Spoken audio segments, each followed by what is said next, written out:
Ymedia Group, the fastest growing media group in North America.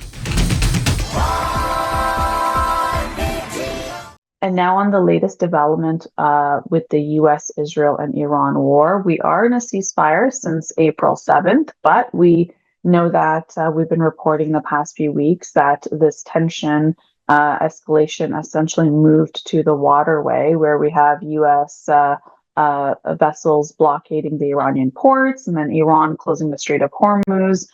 So the escalation point is still there in terms of the Strait of Hormuz being closed for vessels and production of oil and transportation of oil. It services 20% of the world's oil. So this is pretty significant, even though we don't have missiles being shot from United States and Israel to Iran, and Iran to Israel, and Iran to the GCC countries when it comes to their armed bases, the US armed bases. But we know that has slowed down. But when it comes to the implications of the economic impact, it's quite severe.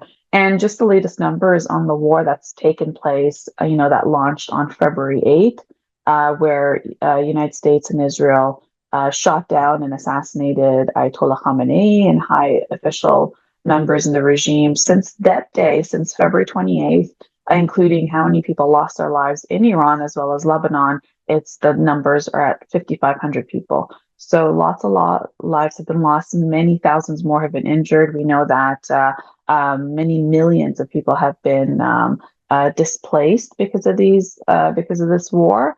And now we're in a place where the talks have stalled, and we don't really have a deadline to when the talks could start again, or a deadline to reach an end of the war agreement on a couple of those things. So I'm going to go down through what's taken place in the last few days to assess what's really happening in this situation. So essentially, we know that Iran took, the Iranian foreign minister Araghchi, he took a flight over to Pakistan, and then to Oman, then to Russia. So we know that he's taken a regional tour of these specific countries, showing that these are specific allies and potentially mediators between the United States and Iran.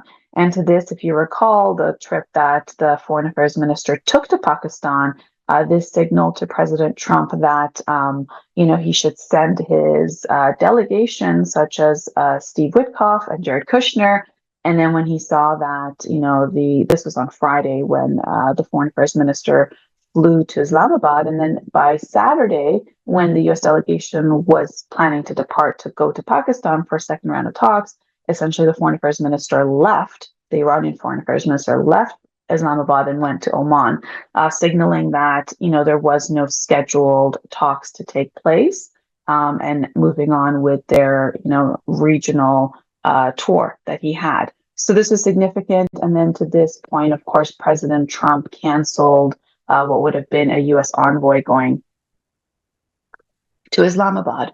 So essentially you have Iran actively engaging regional players such as Pakistan and Russia. And even though with the stopover in Oman, this war is remaining fragile, and because of essentially coming to terms with what is this deal for the end of the war.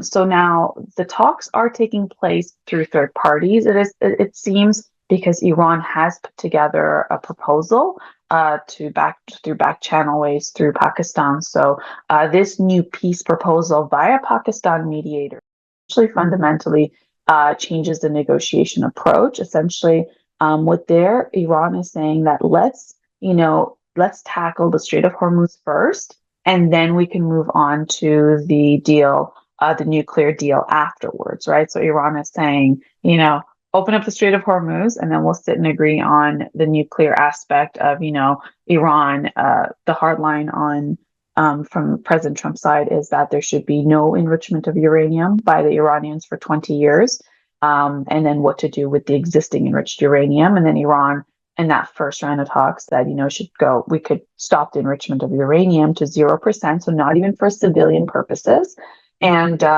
we could do that for 3 to 5 years, and essentially this is where everything kind of stopped, because the hard line was zero enrichment for 20 years.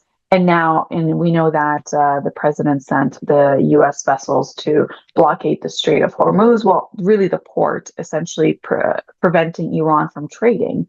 And then we know that escalation point happened with the seized cargo, that was leaving China to Iran.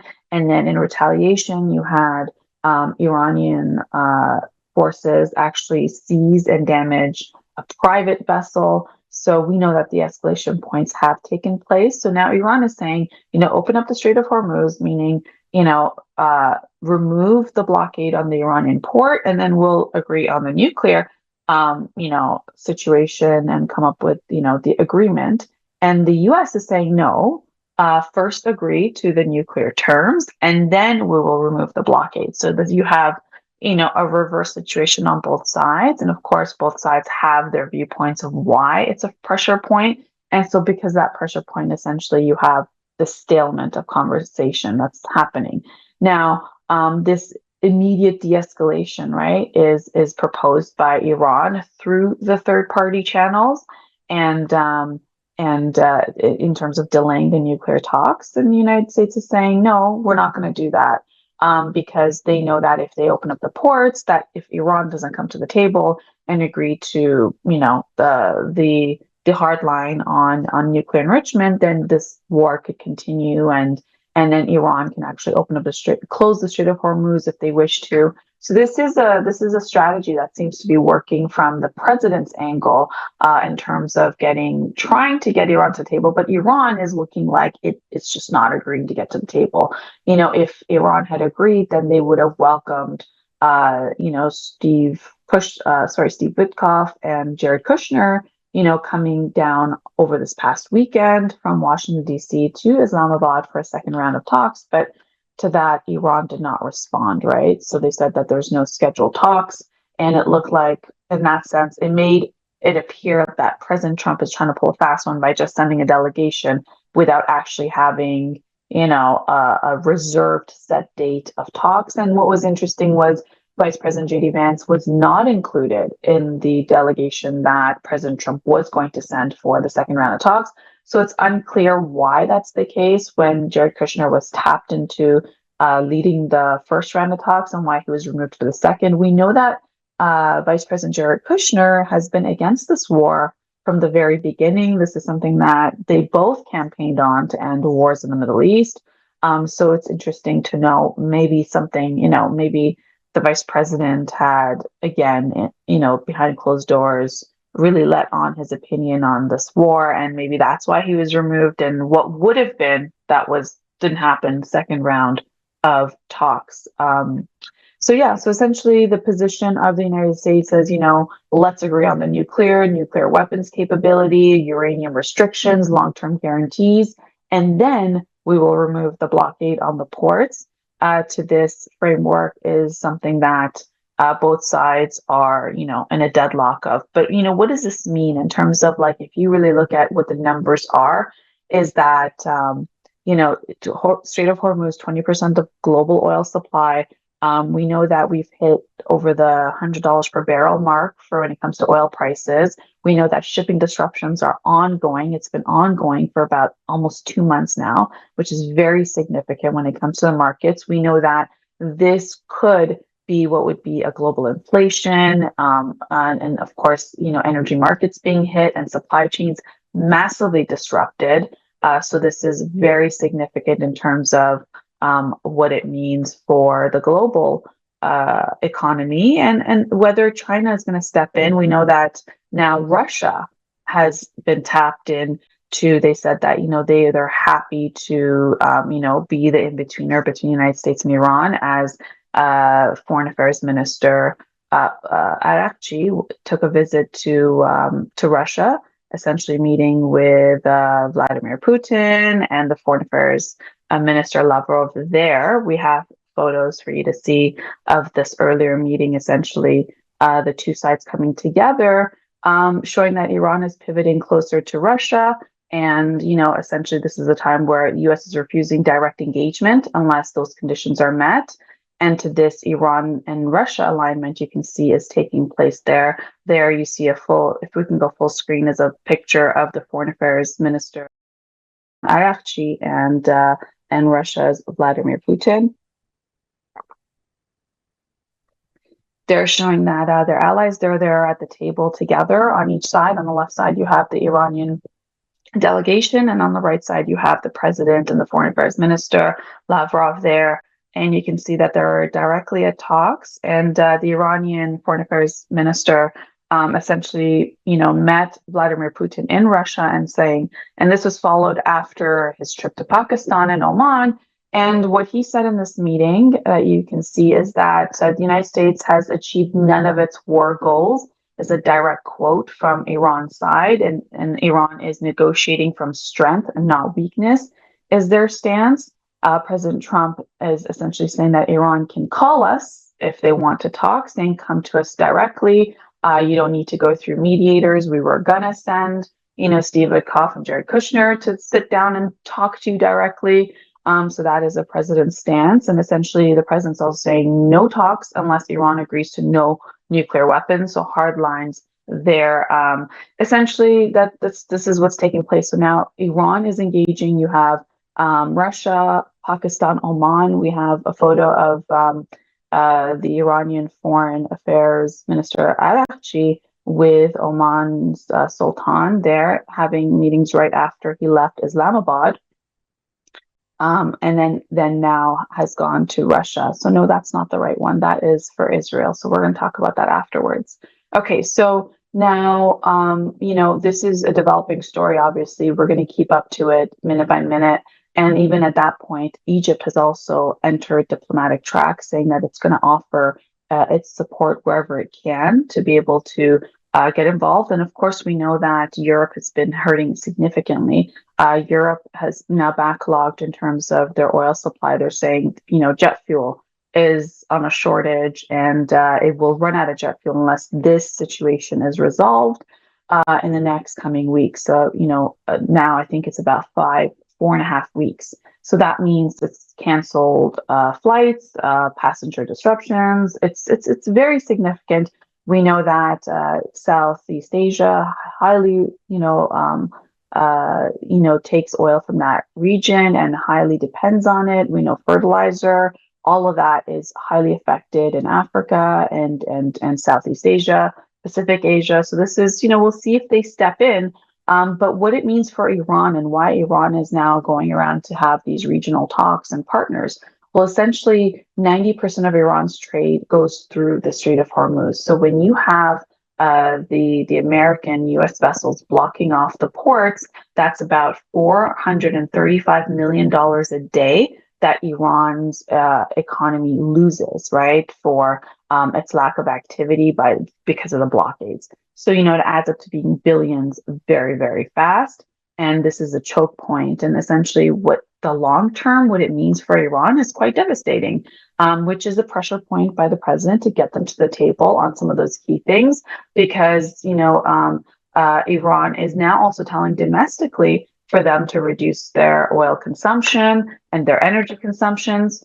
So this is something that could, if this blockade of Iranian ports continues, essentially you're going to see not only a shortage in the global supply, but what it means for the Iranian economy after this war, which it has trillions of dollars worth of damage to its country and infrastructure.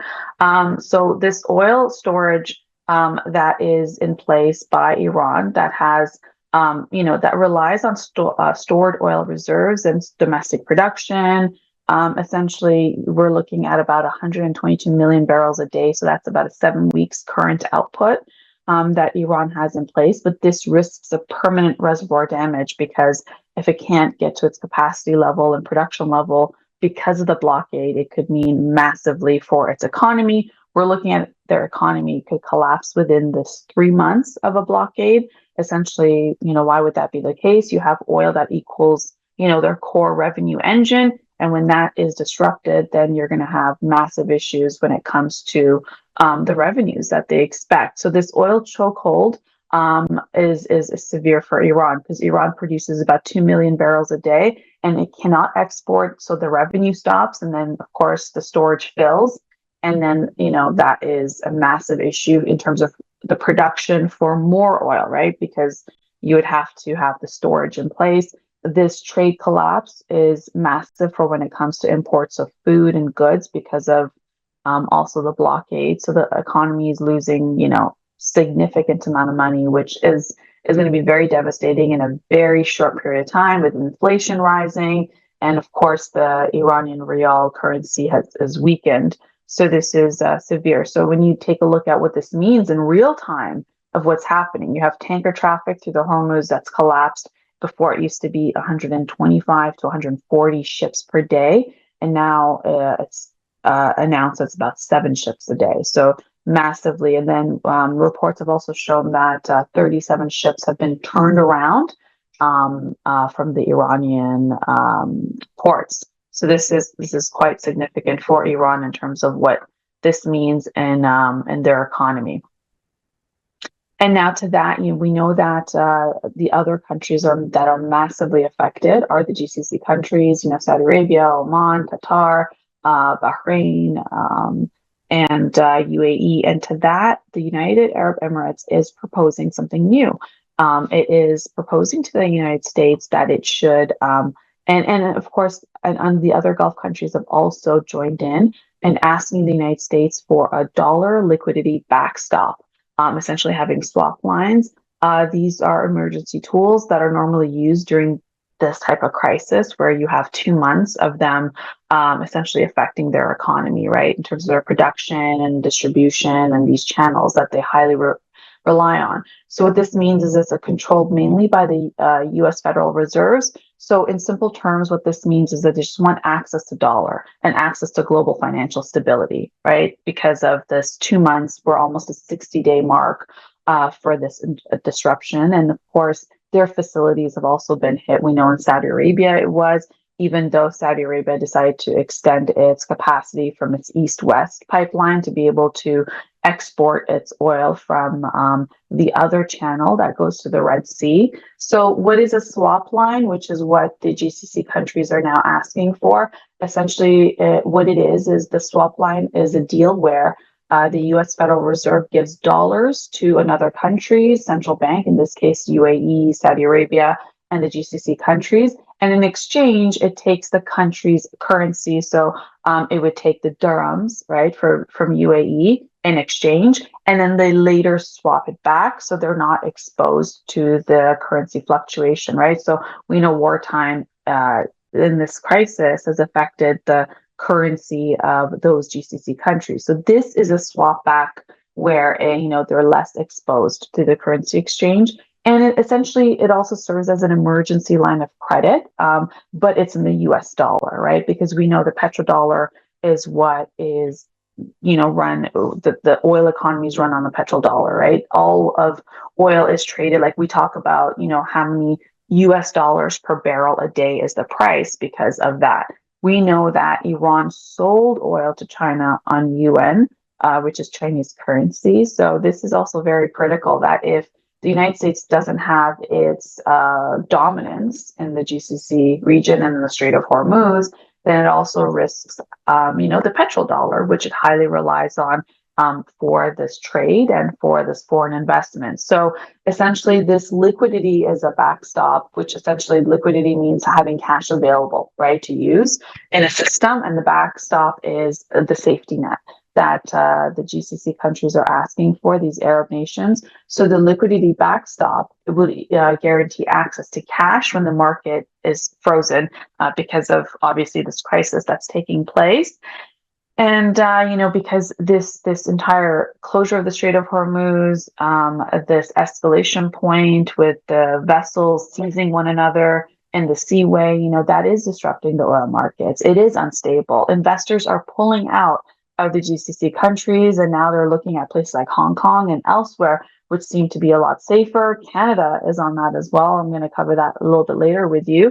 And banks may struggle to access the dollar, which is why this proposal is put forward. Now, this isn't because the UAE is in a case that it's broke or anything, but it's asking for this level of protection from the United States by saying that they want to bring confidence back into the financial system, having stability for investors, because they're seeing a massive exit take place, which, if you recall, prior to this war starting, UAE was a place of investment and foreign investment and foreign residency, and now that, of course, that image and that branding has been disrupted because of this war that's taken place. So essentially, it's trying to restore some sort of stability in its country while this war still is the case as it is with the Strait of Hormuz and the escalation points. So this is pretty serious when it comes to them trying to have some sort of safeguard and some sort of buffer to be able to deal with this ongoing war.